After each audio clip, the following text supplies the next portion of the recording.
Hey guys, how's it going? Welcome to the midweek market update. Hope you're all having a good week so far.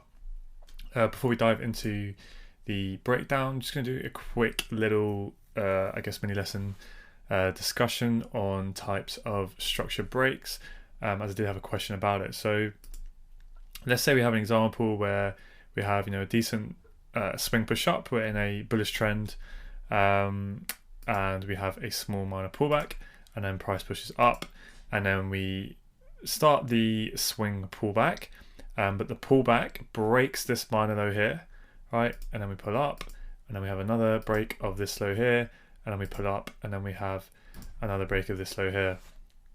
Now, the way I define these is I would count that because that's a minor pullback.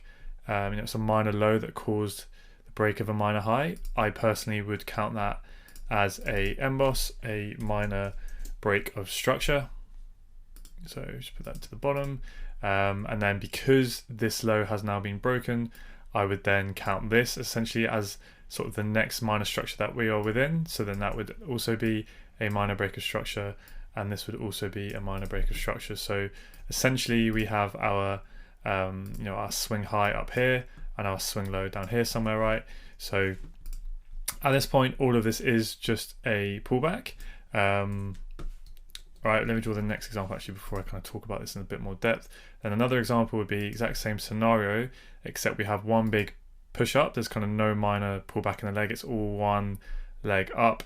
And then we have a pullback, a break of this low here, a pullback, and a break of that low there, and so on. Now, for me, the subtle difference is because there was nothing in the leg that broke, these are all substructure breaks. So let me just quickly annotate them.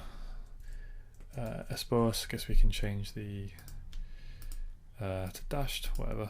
There we go, and then here. It's just about neat enough for my OCD, but there we go. So, I mean, there's no super hard and fast rule about how you want to define this. Really, it's just going to be kind of what makes most sense to you, and just stick to something, like I said, that makes sense to you and that you can work with, because ultimately everything between the swing high and the swing low, so again in this case swing high right and the swing low, everything in between here is technically substructure, right, if you want to define it that way, because it's all structure within the swing points, right, within the swing high and the swing low. So arguably minor breaks of structure are kind of substructure as well, but it can be important, or it can be useful to separate the very subtle difference that there is between them, because in this case here, yes, we have, say, double and then a triple break of structure to the downside, right? 3 lows are broken.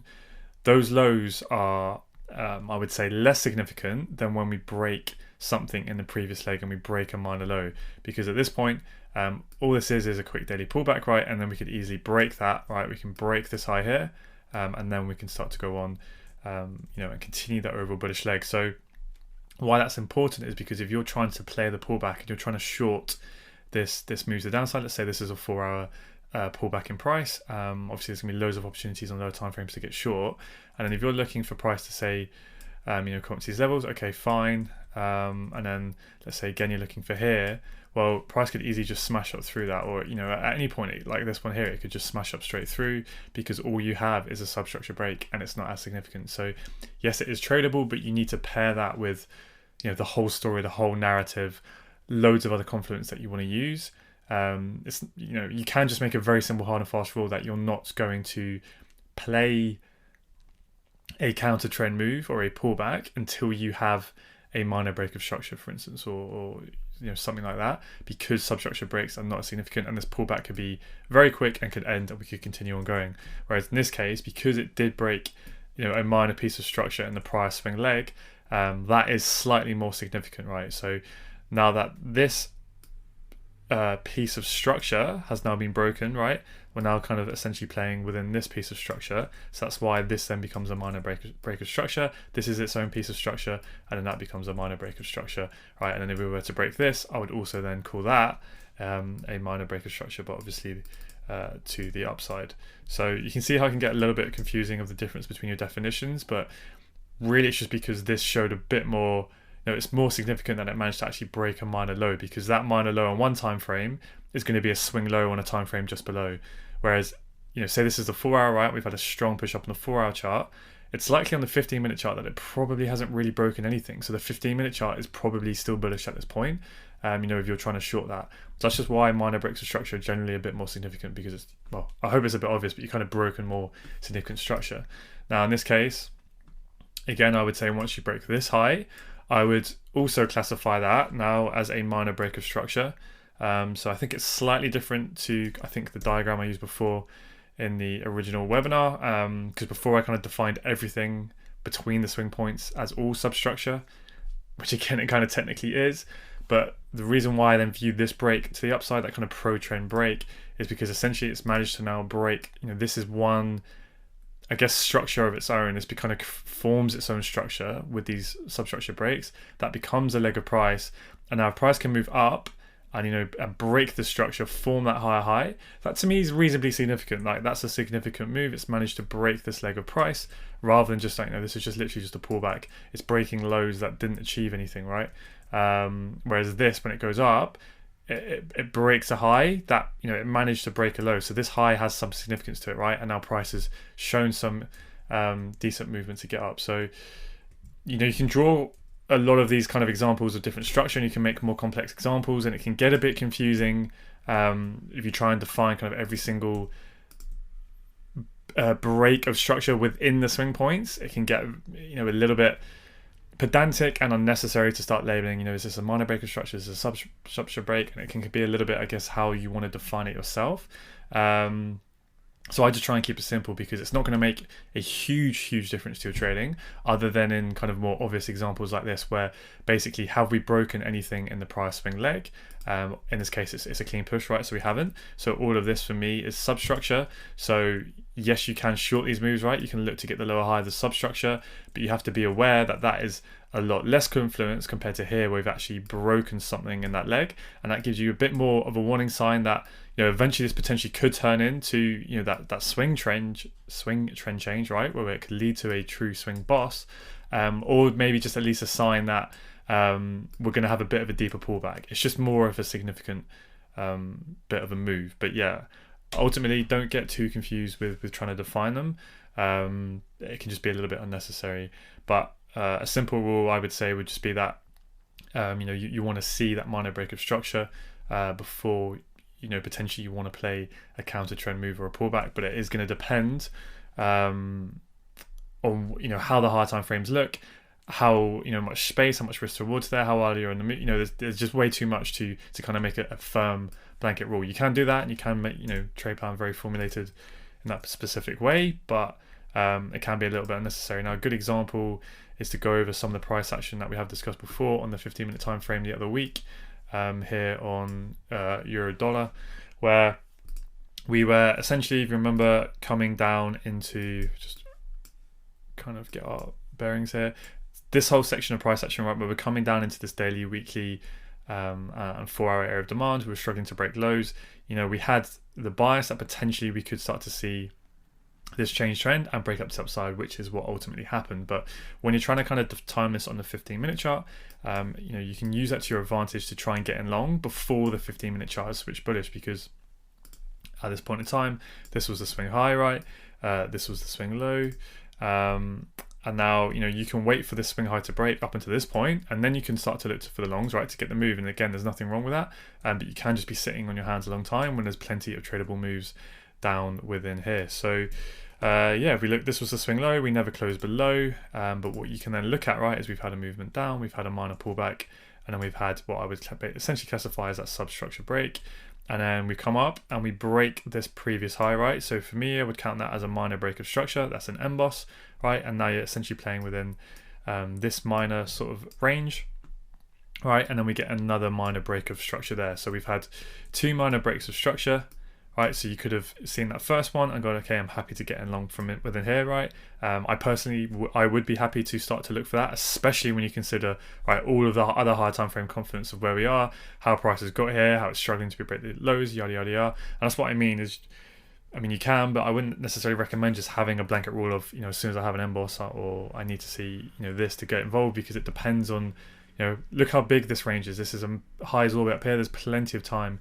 to get in and have that risk reward before potentially, this easily could have held this 15-minute high, and we could have continued bearish, but there was plenty of room to play up into awards there with the potential that we were going to change trend, right? But anyway, the real point is, right, is when price had that minor breaker structure that gave us that change of character as well, and then we had another one here, right, and then we had a pullback, and then I would count that as another minor breaker structure. So there's your third breaker structure in a row.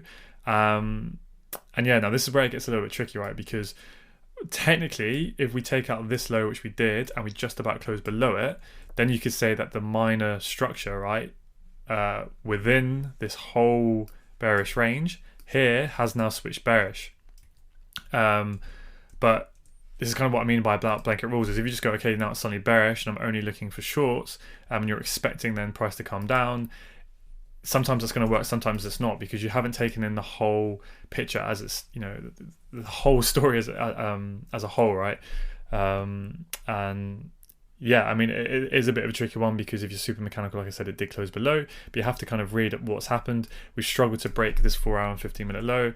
We're coming off 4-hour daily demand. We've had multiple minor structure breaks to the upside, right? We pretty much had 3 in a row there, and then we've had one minor one there, which, as you can see, what was it? It was perfect, literally to the pit, perfect equal lows, coming into this S&D flip down here, and it was just a grab on liquidity. And that's why minor and sub, both of those structures aren't as important as substructure breaks, because you can just have a quick break of it and then it could switch, the other direction again, which is what ended up happening here. It ended up just being a liquidity grab, and then it went overall. Now, another thing you can use to help your decision in this case is, what did this move, when it started to sell off, what was it reacting to? What had it mitigated? Well, if you look across, there's nothing here in the 15-minute, right? It's just a straight candle. Now, if you were to look on probably the 1 minute or seconds time frame, you'll find what it mitigated, but you don't need to, because what you can say is, okay, well, on the 15-minute, I can see it hasn't mitigated anything on the higher time frames, right? It must be something like a minute or a seconds thing that has caused this move to come down. Now, when we've come down, I have a suspicion that it was just a liquidity grab. You could be saying to yourself, right, and what have we reacted off to push back up? Well, we've reacted off clearly M15 demand, right? It's an M15 zone. There's clearly, whether you refine it to this kind of flip or you're just looking at this whole area, right, you can clearly see this is the extreme, right, of kind of this 15-minute push up. So what you're looking at is 3 bullish minor breaks of structure and an M15 demand mitigation versus 1 barely minor break of structure and a very, very lower time frame mitigation. So that's kind of some extra confidence that you can use to help you go, okay, I'm going to kind of ignore that. I'm going to generally view this as kind of the push up. I think the character of price is changing. This is simply a pullback, right? Pretty much playing within this kind of minor high and low here, and use that little bit of discretion to look for the longs. Now, again, there's nothing wrong for looking from the shorts within here. You just kind of have to manage your expectations and also be willing to try and, if you can look for the flip within here and you see an entry, like also be willing to hold on to that, and read the whole picture of itself, right, to then try and get that move. Now, it's pretty tricky, especially when it's happening in a live environment, when you see that breaker structure here to the downside. But yeah, that's why I'm saying, you can't always have these super simple sort of blanket rules sometimes. You need to kind of just read the whole picture and kind of make that judgment call and go, okay, I think it's probably a liquidity grab. But also, you guys know we have the ability now to, take hedges in either direction. If with you're getting an entry, although this is a very small move or a very small range that you're playing with on the M15, right, to try and get in long here and try and get in short here and see which one works. If you're looking at M1 or 15-second entries, right, we know that that's more than enough room to move to break even. So you can be in a long, you can be in a short, remove your risk and just see which one wants to go and then hold on, right? So yeah, I think hopefully that kind of answers the question. It's a little bit more of a discussion on the differences between minor breaks of structure and substructure breaks.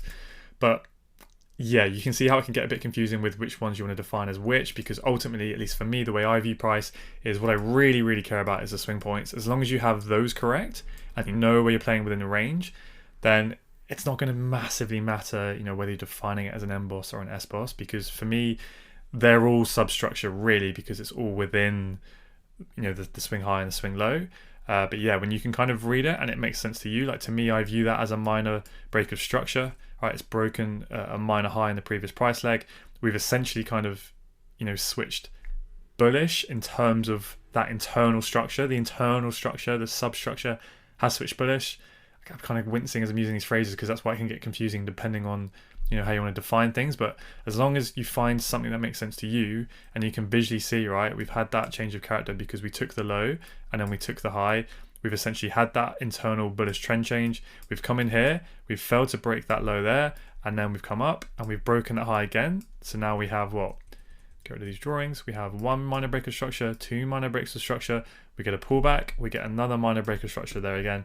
That's 3 in a row. We're coming off a level where we know we will kind of want to be getting long. Yes, technically we did then break below that minor low, but we can see there was perfect equal lows there. There's M15 demand here, pretty much kind of at the extreme of this push up versus, coming off nothing here, at least on this time frame. So it's not as significant. And we've moved straight back up into it. So by all means, look at the short here. But also if you're in longs, don't be afraid to hold them, or also look for that hedge, right, to try and get in long. And don't be surprised when that move there happens. So yeah, hopefully that clears up a little bit. Of course, if you have any more questions, don't be afraid to send them in. But kind of going back, I've deleted them, but if you think about those examples I drew at the very, very start, kind of keep it simple. Keep it to those really simple examples of how you want to define it in your head or in your plan, the difference between a M-boss and an S-boss, and don't go any more than literally just thinking of it like this, right, where you have a bit more of a minor structure break. And if you see that go, and then we have some pullbacks, although this could still be that pullback right before we go, I would still view that as more significant than we have one clean push and then these substructure breaks here. So I would rather short this lower high than short that high, right?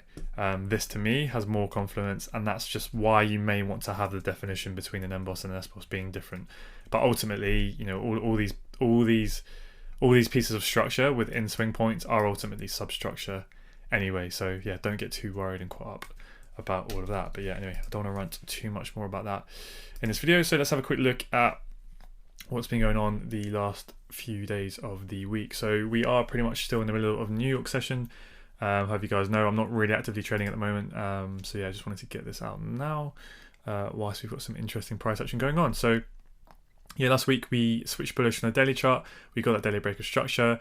We had a pretty nice 4-hour move, and we are now playing within this 4-hour range. We came off a really nice area of supply, had a decent change of character there on the 4-hour chart, which was what? That was our break of structure on the M15. So the M15 then switched bearish, and we were essentially looking to see if we could play this 4-hour pullback at minimum down in towards this inside bar flip, right, because this was supply here. It's a bit clear on the 1-hour chart, had a reaction, and then that's where the demand came in to then actually cause the 4-hour to switch bullish. So really nice level there, but with the potential we could come down lower below that EQ, right, and down into maybe some lower discounted prices there on the 4-hour chart. But as we know with EU, it doesn't necessarily like to come back to the extremes or even the EQ when it wants to start trending, right. So 2 ways we can try and get in early if it doesn't come this low is either from a significant demand zone, or what, it pulls back, it builds liquidity, it sweeps that liquidity, and then it goes, right? And in this case, it's done both. It built that perfect equal lows there, swept it into a really nice demand zone, and at the moment it looks like we're rocketing off. Of course, we are still yet to break this high, so that remains to be seen. And on the M15 we are still bearish, because once we broke this low, we were playing within this range here, whoops, that high all the way up here. And then yeah, just during London today we got a break and close below that low. So now, as you can see, we're playing, as I've marked out, that's our high and this is our low here, and we haven't quite had a closure there above, but I probably assume that we are about to switch bullish on the M15. So yeah, that's kind of the higher time frames. Let's have a look at the M15 itself, as this is kind of where I guess for the majority of us our main focus is, for the most part, outlining where our structure is and where those POIs are to then get those lower time frame entries. So yeah, so this was going in from last week into Monday, so we started to have this pretty complex pullback right now. Areas that you can look for on the M15 to look for that lower high to form. First obvious one would be that M15 doji at the decisional. That's kind of spiked into pretty much at market open. So excuse me, technically maybe that was just a spread spike and it didn't actually really tap that many orders. However, by the time we get into Asia and London, we're starting to push up higher. Now this zone here I much preferred. I think I did explain on the weekend, but I definitely did talk about this on our call on Monday. And the reason why I liked this one is because for me, this is really where kind of the M15 switched bearish, because we had this last point of demand, right, the extreme that broke the high, and then this is where the reaction is, right? We reacted to it. That's the low of the reaction, and then that's where the reaction failed. Where did that supply come in? It came in from this candle here. You could have refined it to the wick because it's quite big, but obviously we're just looking for those confirmation entries. We're not necessarily taking risk entries. So as soon as it came into here, looking for shorts is more than valid and a high probability, in my opinion. We're above the EQ, right? We're in premium prices now. So yeah, anywhere in here to then look for the short and target this low. Boom, game on. Yeah, and then what do we get? Kind of got the M15 change of character back to bearish, right? And then we're starting to get those lower lows and lower highs. But then towards the end of Monday, we then got another change of character, right? Because that was a high, that was a low, then we broke the high. And then you could have potentially started to look to play longs back in towards there. But I'm not even going to cover those when we go down to the lower time entries, because just for me, it's not really the type of area I want to be trading or would recommend trading. But you know, it's there if you want it, right? If you want to keep following that small bullish price action for little trades until what? Until we get that M15 change of character, which is then what happened here, right? We had the movement up, we had the pullback, we had the break of the high, and then it fell to make a higher high, and then it broke the low. So once we broke this low here, M15 change of character, right? Back bearish, back in line with the overall bearish trend, right? Because that's still the swing high at this point, and this is still the swing low. And then it's go time now to look for those M1 entries to then target that weak low again. In terms of supply over here, you know, if you were looking to try and time where this lower high was going to form, all of this price action is very, very messy, right? It's not really that obvious. You know, the obvious zone to take would always be the one at the extreme anyway. But when you've got kind of quite efficient price action, you can keep it simple. And like I said, just look for that change of character to occur. And, you know, in this case, it was pretty clean because it happened right at the top anyway. And then we got it. And then that was a real kind of simple trade idea to then execute this to push us down to the low. And you can obviously look for hedging opportunities. I haven't got them drawn at the moment just to keep the charts clear, but we had kind of two areas you could look at. The first one being this one, which there was a hedge opportunity. Real nice flip within there, which we'll get into in a minute. And then obviously another one down here at the extreme, which we then got that pullback yesterday evening, Tuesday evening, where we then got another change of character. And then this is what I'm saying, you could play kind of those slow counter trend movements back up again. But really, when this is happening today, I'm just following the exact same thought process as the day before, right? Where you're just looking for price to come back up, outline the areas above the EQ, back up in the premium. There's kind of three areas I was looking at. Was one, this buy to sell wicks here, they were still unmitigated, this area of supply, and then this one above was actually kind of really pretty much mitigated already. So only really looking at two main areas, and we ended up reacting off the first one here. To be fair, we did actually push up a little bit higher than those wicks, so you know, technically that supply zone did fail. And what we actually reacted to today during London from this move here was the base of this 4-hour doji, right? This kind of pivot supply zone, the up move and the sell move. Nothing major significant, but that's pretty much what price then tapped into to then go. And you could have looked for a sell as soon as we were in there, which I'll cover in a minute. Or if you want to just, again, wait for that change of character, wait for price to come back in your favor. That's what we've got it, right? Down move, up move.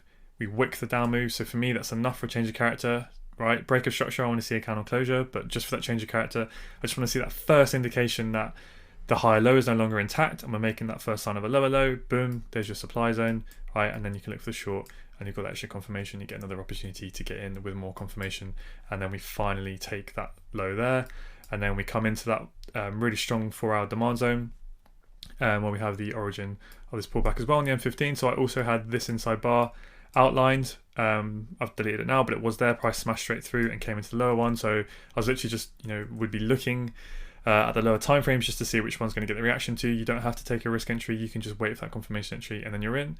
But as I always say, if you do want to take risk entries, you're always better off taking the lower one, right? The one at better value, or at least covering your stop below that 4-hour zone, right? And then you'd be in a beautiful trade. So yeah, really nice high time frame price action there.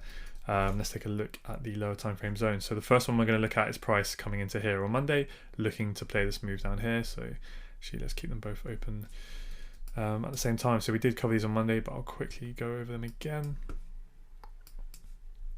So yeah, there was the first initial move, and this is as soon as price came in and tapped in towards that zone, which would have ended up most likely being a loss depending on where you took it. So let's see. Obviously, it ends up building, you know, a nice big bit of liquidity that then gets swept. But before we know that's going to happen, you know, we do have a bit of a subtle sweep there, some nice equal highs. We do get a bit of an FU sweep, Price comes into demand, it reacts, and then it pushes down. So that's going to be your sort of FU sweep flip, to look for that sell entry. Now, it would have been running a bit of profit if you had just taken a limit order on there before it went. And I just think, more than a valid enough loss to take. You just want to keep, looking for the next re-entry if price then stays within, the zone that you are looking at. The only other thing I could say potentially you may want to add to your plan, if you want just maybe to give yourself a little bit more confirmation, is if it's quite a big push, obviously price has to come a fair way back, but more specifically that price has to switch bullish again, right? Because the M1 has to then break that high and switch bullish. Then maybe you want to wait for the M1 to switch bearish again or form another flip, or potentially wait for a 15 seconds entry within here, which it looks like it probably did give you one, just to give you a little bit more extra confirmation. But yeah, ultimately it didn't work out. Not to worry, we push up high, nice big sweep here, and then there was a super clean flip. So one or two ways you could have taken this. The first way is the most aggressive flip that we have, right, where essentially you get short before the chock, before the break of structure there. So price comes in, it reacts, mark out the low of the reaction, we get the closure there, and then you just basically want to enter at market as soon as we're anywhere within that supply range, right, this whole range that caused the break of the reaction. Now if you wanted to wait for a little bit more confirmation, wait for when we spike that low there, and then essentially price moves back into that area of supply, and then you could have entered that market again. Or kind of get the second flip here. It's not kind of super clean, but the candle kind of makes sense, right? Where you have the reaction and then price goes. So that could be your supply zone where you may be looking to get short and price never quite makes it back up towards there. But when is that zone used? If you keep it on your chart, right, it's an unmitigated zone. And if you look across, right, it then kicks the move on Tuesday, and that's literally what price came up to the pip to mitigate. So yeah, that was a really tidy flip there. Don't let that momentum put you off. It shows you, right, we've had the big sweep here, big push up, mitigated pretty much all the remaining orders within that 15-minute zone. And then that was the move that goes. There was another subtle sort of flip here where if you were looking to the sell to buy wicks there, essentially a seconds time frame demand zone, price reacts, it pushes down, so then you could have been looking for a sell anywhere within that range, right? It would have taken a while before it played out, or maybe you want to wait for another flip. So you get one here during the London lull, right? Price comes in, it reacts, and then anywhere within that range, or you could refine it to the inside bar, and then that would have been a nice entry as well. Another good example where price comes in really aggressively, but just ends up working. And then, yeah, there was a nice hedge here, which I did outline that M15 zone, and the one I'm talking about is this one here, right? Where you could look for a hedge. Now, if I have these, well, I have these kind of zones drawn on my chart, but you may want to make it clear. You may want to write a note in the thing if you've kind of forgotten. But I always know when I see these zones that they are literally just reaction points. One, because they're counter to the M15 trend, but two, what did this zone achieve? All it did really was cause the break of, that substructure break really, because that's a clean push down. Right, there's nothing in this leg that price has broken, so all of this is just a pullback. So for me, that's just a substructure break. It's nothing really that significant at all, but it's a reaction point. It's a point to look for a potential quick sort of scalp if you fancy it, or if it sets up. Am I talking about the right entry here now? Sorry, ignore me. That's the one that we get here on Tuesday. Forgive me. I will cover that one in a minute. So the one I'm actually looking at here on the M1, this one here is this candle here, but it's the same thing, right? Really all it had done, I guess we did get a minor break of structure there, but it's a clean push. It's not the cleanest of zone, but you can expect a little bit of reaction to play. And yeah, we got a nice entry there. So came in, this is where the flip occurred with this doji, close above, back into it, and there's your quick little trade. Also spoke about this a bit more depth on Monday as well, right? Because there's two ways you can view this if you don't refine. So that's the refined way. That's where the reaction happens, right? With that doji, boom, you're in, a little bit cleaner on the 15 seconds, but potentially you may have taken the whole buy to sell range, right? And that would be that. And as soon as you're watching this and price comes in, you're looking for where the reaction really occurs. That for me is where you can see the real reaction. Then we go and we break above. So then you would draw across the inside bar, and then that one gets mitigated at a later point. So two slightly different ways of viewing the markets, and both would give you long opportunities. But yeah, just thought I'd point those kind of varying views out. If I can refine this back to there. So really not the highest probability of trades in the world, but it's decent as well if you're holding the long and you want to try to hedge that position, if you're trying to obviously run with the idea of running that week low. And then yeah, during New York we came down even lower. And then we started to push up, and then following the exact same thing again, like I said, waiting for that M15 chock if you want to, but as soon as we come up into the extreme kind of this move, so let's scroll across on the M1, have a look.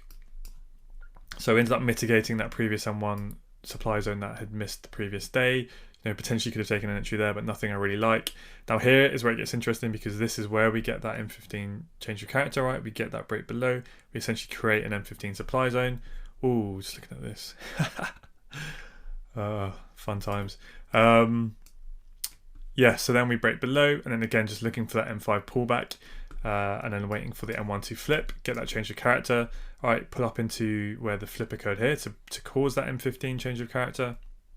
Even if you were looking at this zone here, right, we still don't get the flip entry until the same place, so you would have arrived at the same trade idea, even if you had viewed this flip that caused the M15 change of character slightly differently.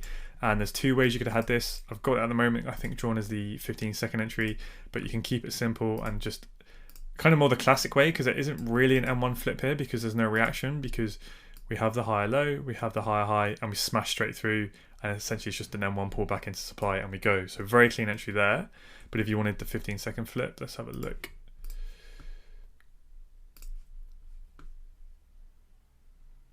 If it will load, come on into that, there we go. Yeah, so I'll delete that, and it's a little bit clearer here. So yeah, we have the higher low, higher high, we come in, we react, big momentum coming in, right, breaking the M1 low there. That's a warn, that, that's making it very clear that this is where the supply came in. Take the whole range, you could even refine it to that if you want. But yeah, anywhere within that range on the distal 2 pips. And you are in a beautiful trade with tons of confirmation. And then, yeah, you catch the real nice run of that session. Scroll back across. If you're looking at over here. And it's just a case of looking anywhere from here where price may react. And you can use those to start to potentially look for hedges or sort of more aggressive scalings later in the run. But this was... Okay, so this was the original M15 zone I was talking about, right? All it did was cause a substructure break over here, and essentially just keeping these on as reaction points to look for hedges and the one below. So let's look at the first initial hedge opportunity. I believe I did post a screenshot of this somewhere in Slack. It may have been in response to someone else's post if you didn't see it, so do have a look at the threads. But essentially there was two ways. One, as soon as price came in, look for that first 15-second flip, or if you want to be a bit more conservative, M1 flip is up here. Now, the mini lesson from this is that if you are going to take that M1 flip, right, and it's kind of further up, you're not getting that entry until all the way up here, the reason why you may want to leave that and skip that is because is the risk reward going to be high enough for you to kind of get the profit that you want before the pullback's over, right? When you're coming off a weak zone, it's heavily against momentum, it's heavily counter trend. It's against the M15 trend. The 4 hours still in a premium. This is not the best area to be getting along at all. So if you are going to kind of try and play these pullbacks, really you want to be getting in right at the start of the move, and not so much here. So the flip's there, the price action is there, right? You've got the supply zone. Price comes in, it reacts, it pushes up. This is the area to get long, right? And then all this other stuff drawn on is essentially the 15 seconds. So I will show you that now. But yeah, I think have a play around with this on demo accounts, or just track it, with your risk reward tool. But if you do have the seconds time frame, you do want to do this. It's something I'm doing a lot more now. Literally, the minute it gets into a zone, I'm just looking, can I get in straight away in the seconds? Because even if, well, put it this way, no matter how shit the zone is, if it's an M15 zone, right, odds are it's going to get a reaction, probably a 10 pip reaction. A fair amount of the time, right? I mean, it's reasonably near the bottom, right? It's reasonably well priced for a long, not amazing. And if you can get in with a 1 or 2 pip stop, you can make 5R if it moves 10 pips. So think of it that way. Whereas if you're getting in here and we've already moved 5, 6, however many pips, risk reward's not really going to be on your side. So just kind of think of it that way, right? To kind of weigh up your decision if you want to do it. But let's look at the 15 seconds, not the 5. Not really feeling that just yet. Okay, so really clean, same price action as always, right? Trend to the downside, don't switch bullish yet. Come into our zone, create some supply, we push down, we pull back up into our zone. So again, this can make a big difference on how you refine it. Not a big difference, but you could have gotten it even earlier, I've just noticed. But let's say you just have the inside bar drawn, right? This is where you come into it. This is where price clearly reacts, and then we get that 15-second change of character, and then that's a very clear entry here, right? I've got it marked up as taken, around the EQ. You could have got in with a 1 pip stop, very aggressive, and there would have been 12R there, but let's just be sensible and let's just keep it simple to 2 pips for now. 2 pips is, I think, pretty big on this, but I think it probably covers almost the low, and you would have got out for your in and out 5R, right? So 1.5 pips probably would have been about perfect for this sort of trade to give you a little bit of a buffer there if you took it on the distal. So that's one way of doing it. But I just realized another way. So remember, you can either refine it to the candle, or if you take the whole range, then you could have gotten a little bit earlier. It's very, very aggressive, but as you can see, price reacts. It should form a lower low here, but it doesn't, and then we close above the reaction. So that would be your entry there, right? Anywhere within that range I've circled. Yeah, probably like 1.5 pips again, and then if you squeeze that out, you know, there's a maximum of 8.4 on the table, depending on your individual management style. But that second entry was definitely a little bit cleaner if you wanted just a little bit more confirmation, because not just the reaction, but you get the failed reaction and the change of character. So that for me is why, it's just a little bit clearer.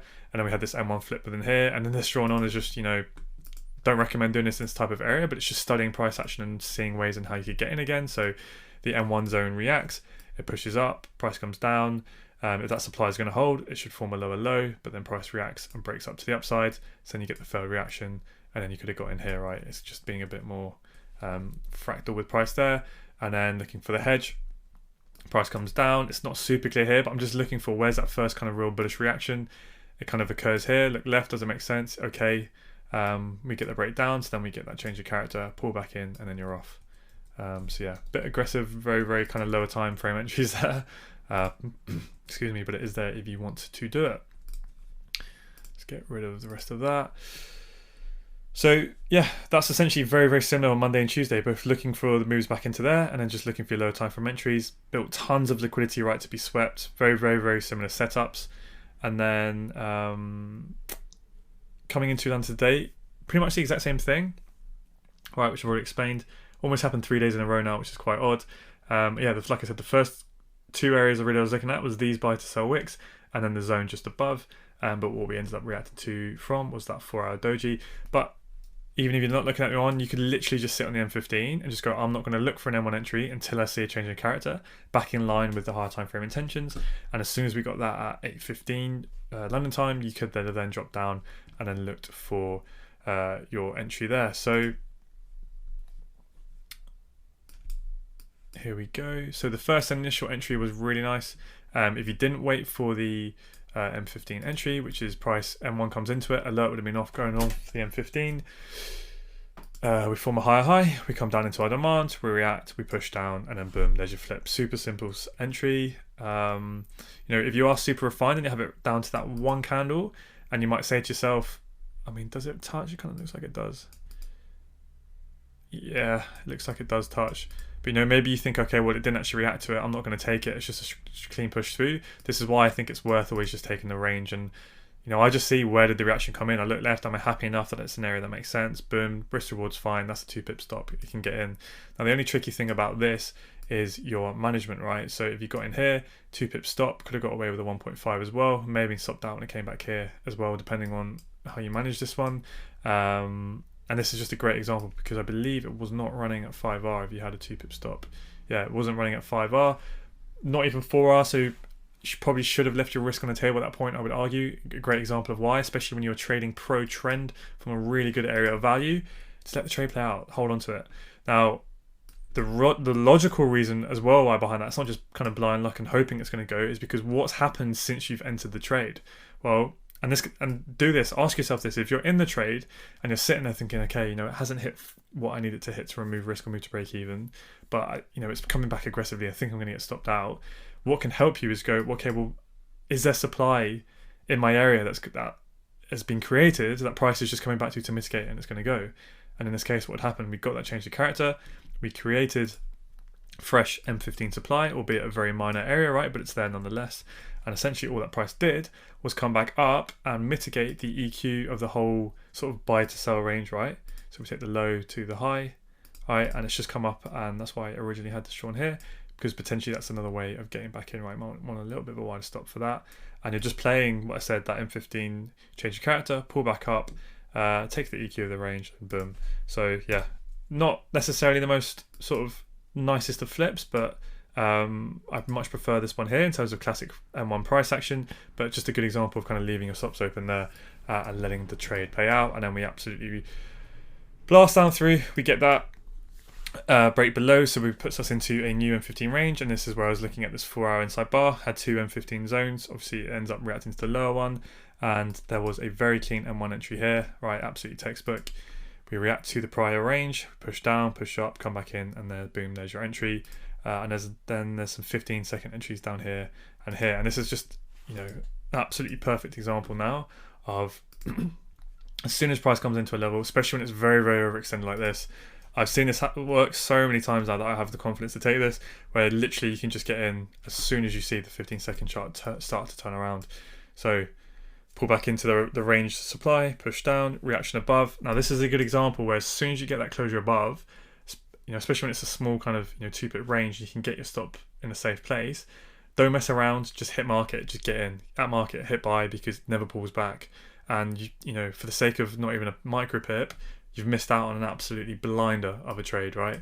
So yeah, good example there on the seconds time frame. But anyway, if you missed that, it gave you this very classic M1 flip here.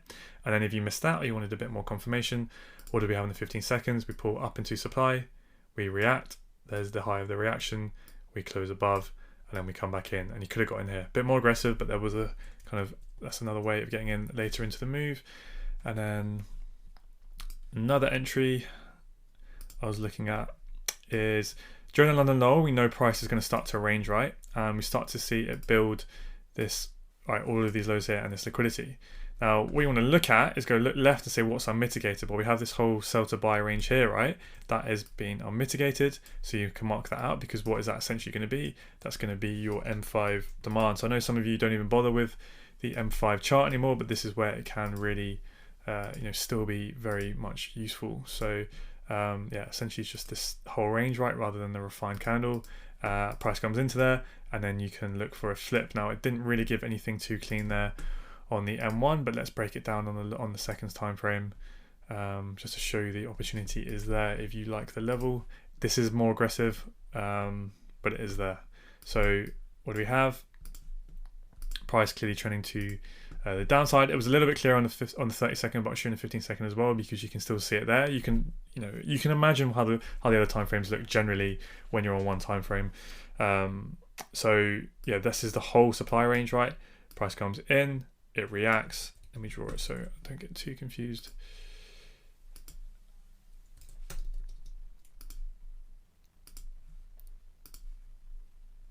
Finally, there we go. That was hard, wasn't it? M1.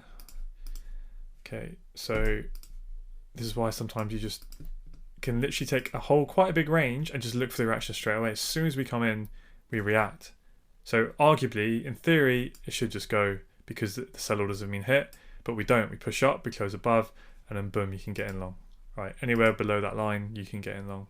1.5 pip stop covers the low, and it just flies from there. You're in an amazing trade again. Just absolutely shoots off. I'll show you the 15 seconds, but it's the exact same thing really. It's just a little bit more spread out. Yeah, there you go. Pushes in, reacts, and it goes off, and it gives you another opportunity. Right, fills up some more of the supply orders. It reacts, but it still fails to put in the lower low. We go up, and then you would have been filled here with that wick there, right? You would have come back in within this range. You would have taken the EQ of it. That would have been your entry there. Pretty much the exact same entry as the 30 seconds. So yeah, a few tidy entries there. Let's go to all these drawings.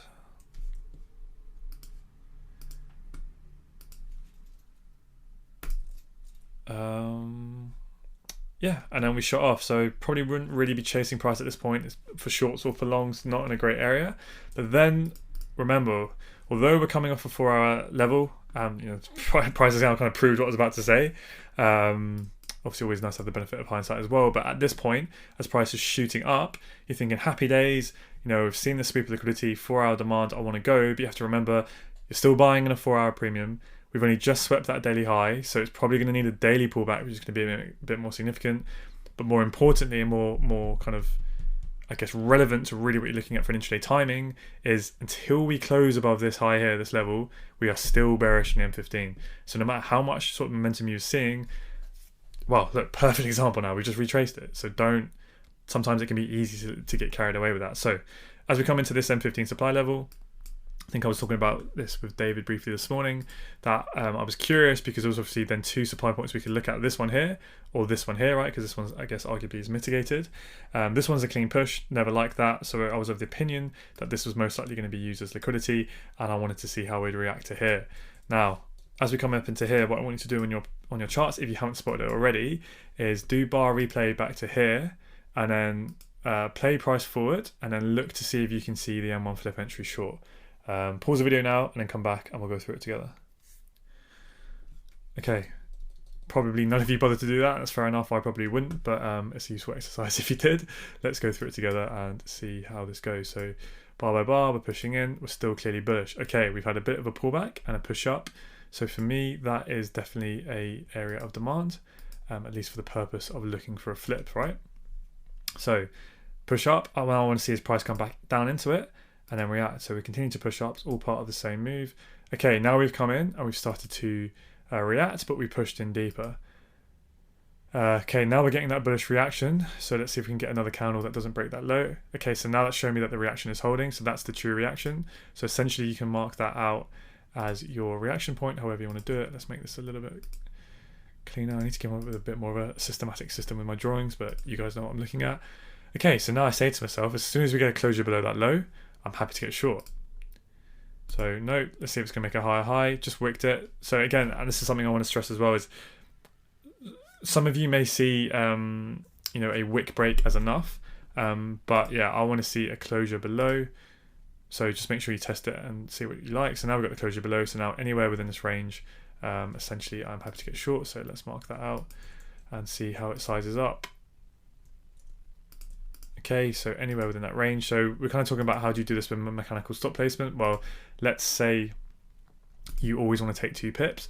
What I would do is just mark out 2 pips, and as soon as 2 pips is just above the high, that would then define my entry point, right? And I'll just leave my limit there.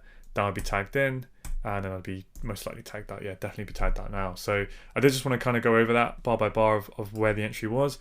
And yeah, if I was live trading, that's pretty much, I can pretty much guarantee you at the moment, especially the way I'm trading at the moment, that would have been an entry that I would have taken. It's definitely valid.